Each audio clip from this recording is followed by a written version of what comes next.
नमस्कार। और आज इस समय हम जो बातचीत करेंगे वो हमारे साथ कांग्रेस की नेता है नगमा, और अभिनेत्री भी रही हैं। जम्मू कश्मीर पर इससे बातचीत करेंगे। मैम, आपका स्वागत है। मैम, जम्मू कश्मीर की अगर बात करें तो लगातार डिलिमिटेशन प्रोसेस जो है वो चल रहा है, राजनीतिक माहौल बनाने की कोशिश हो रही है। ये दावा सरकार का है, क्या आपको लगता है ऐसा?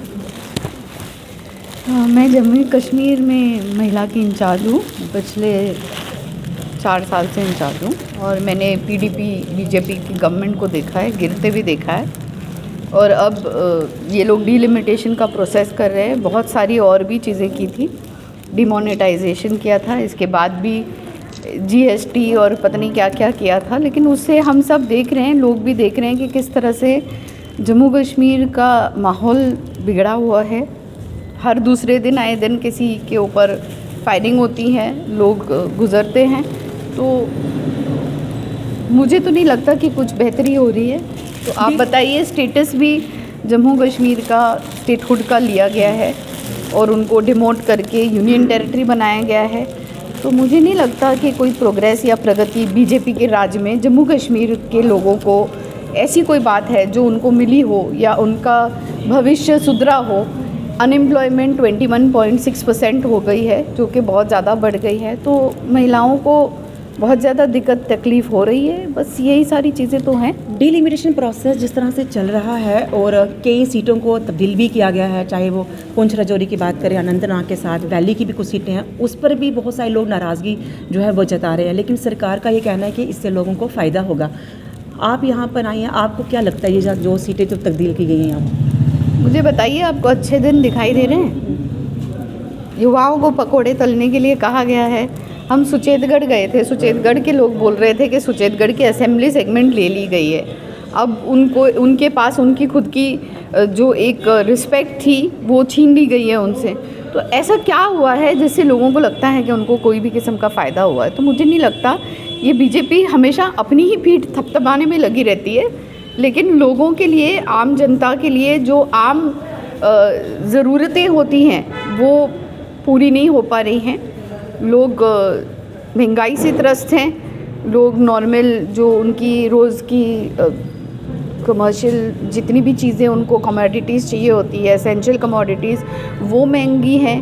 पेट्रोल डीजल महंगा है, एलपीजी गैस महंगा है। तो किस तरह से औरतों के ऊपर तो एक तरह से एक जुल्म ही ढाया हुआ है हर एंगल से। मैम, लगातार ये कहा जा रहा था कि यूथ पॉलिसीज़ बनाई जाएगी, लेकिन आए दिन जो है यूथ जो है सड़कों पर होता है। अभी भी प्रदर्शन जहाँ चल रहा था, जो बॉर्डर बटालियन के उम्मीदवार हैं, तो आपको लगता है कि यूथ पॉलिसी बनाने में कहीं ना कहीं सरकार चूकी है? सरकार फॉरेन पॉलिसी में चुकी है, सरकार यूथ पॉलिसी में चुकी है, सरकार महिलाओं को सुरक्षा देने में चुकी है। बेटी बचाओ, बेटी पढ़ाओ, बेटी बचाओ का नारा तो देती है, लेकिन बेटी हाथरस की बेटी को बीच रात में जला देती है। कथवा की बेटी के साथ जो अन्याय होता है उसके साथ जाके बीजेपी क्रिमिनल्स के साथ जाके खड़ी हो जाती है, रेपिस्ट के साथ जाके खड़ी हो जाती है। तो किस तरह से ऐसा है कि फ़ायदा किसी भी तरह से बीजेपी लोगों को कर रही है या किसी भी स्तर के लोग खुश हैं, ऐसा नहीं है। किसान भी त्रस्त हैं। किसान के भी 3 काले कानून बनाए थे और 1 साल से किसान भी धरना कर रहे थे, प्रोटेस्ट कर रहे थे, और उसमें भी 800 या 900 किसान, ये नो डेटा सरकार है, इसके पास माइग्रेंट लेबर्स की डेटा नहीं है, इसके पास किसी भी किस्म का डेटा आप पूछो तो इनके पास नहीं होता। आखिरी सवाल है मैम कि बीजेपी का ये कहना है कि अगर इलेक्शंस होते हैं तो 55+ का मिशन है। तो कांग्रेस की राजनीति का अगर आप यहाँ पर देखेंगे मौजूदगी, तो आप कहाँ देखती हैं कांग्रेस को? और दूसरा, 370 टूटने के बाद जो बदलाव का दावा किया जा रहा है उसमें बीजेपी को कितने नंबर देते हैं? आप मुझे ये बताओ, नंबर देने की बात तो 0-0 क्या सुन बटा सन्नाटा क्या कहते हैं ना, बीजेपी को कुछ नहीं मिलेगा, क्योंकि बीजेपी बहुत कहती है सबका साथ सबका विकास, लेकिन पूरे देश भर में लोगों को तोड़ने में लगी है। हिंदू मुस्लिम, जितना हिंदू 80% मोदी के समय पर खतरे में है, उतना कभी नहीं था।